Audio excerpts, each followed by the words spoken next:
Hey, honey, what you doing? I'm putting it together.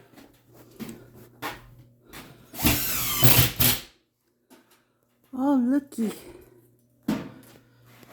More sheetrock.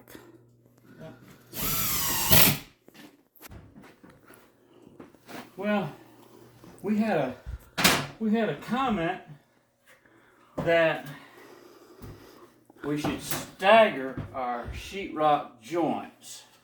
My walls in here are 8 foot 1 inches, so I don't want to have a 1 inch gap at the ceiling. I don't have a 1 inch gap at the floor, and I don't want a 1 inch gap across the middle. So what I've done to make it easier to tape, I can tape that seam from floor to ceiling in one pass or one stroke instead of going some here, some there. So I'm just basically, the sheetrock has some structural integrity, but it doesn't give the house all of its structural integrity.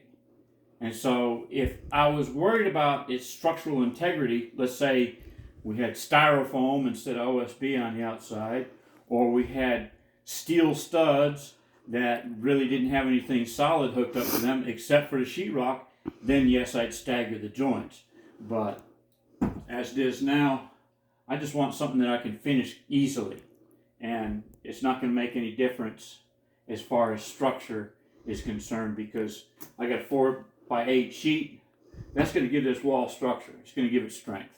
Whether the seam is straight over top of it or if it's staggered, it'll still be the same. So I'm just looking at what's easiest for me, and possibly what's easiest for everybody else. Just one seam all the way across. One seam. So it just, try and make it easy. I don't like to have to do a lot of taping, but I also don't want to have a whole lot of scrap and waste because I wanted a full sheet and didn't want to do a 2 foot tape joint. This I can finish this by hand without any problem. It's working out good. Downstairs I have 9 foot ceilings, so that's a whole nother story. And as you can see down here where the receptacle comes out, I did that mainly so that when I get to my light fixtures, if you look over here, this light fixture, that red mark there is 4 foot. So if you bring a sheet up here, you got a seam that runs across here, you could be mudding around a switch box. And I don't do that. I don't like doing that.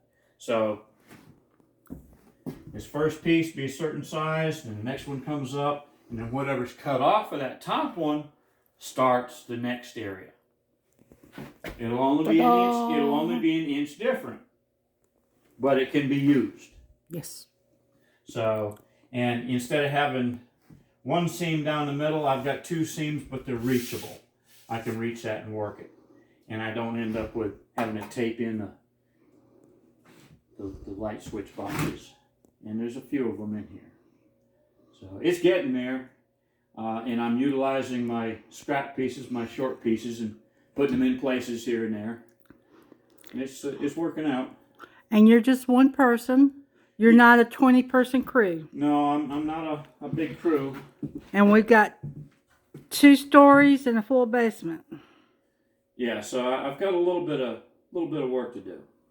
So it's a good sized project. It's not your 24 by 24 shed out in the backyard. This place is 4,200 square feet. wow. What was your wife thinking of? I don't know what you were thinking of, honey. We've both been raised up in cracker box houses, however you want to put it. They're small houses that we lived in, cramped space. To walk through the house, you had to walk around furniture. You couldn't, it wasn't open spaces. It was always confined and cramped, and you got 3 boys in one bedroom or 2 boys in a bedroom. I'm sure most of y'all have had to have experiences like that before.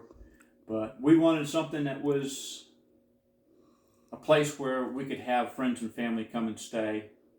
We didn't want to have to turn someone away again. Yeah, if somebody needed a place to stay, family or friends or whatever, a situation comes up that they can't take care of themselves or just need to get away for a short period of time, it's what we were looking for.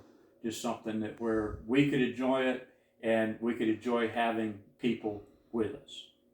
So for now, I'm going to say goodbye and I'm going to get back to work. Bye. Bye.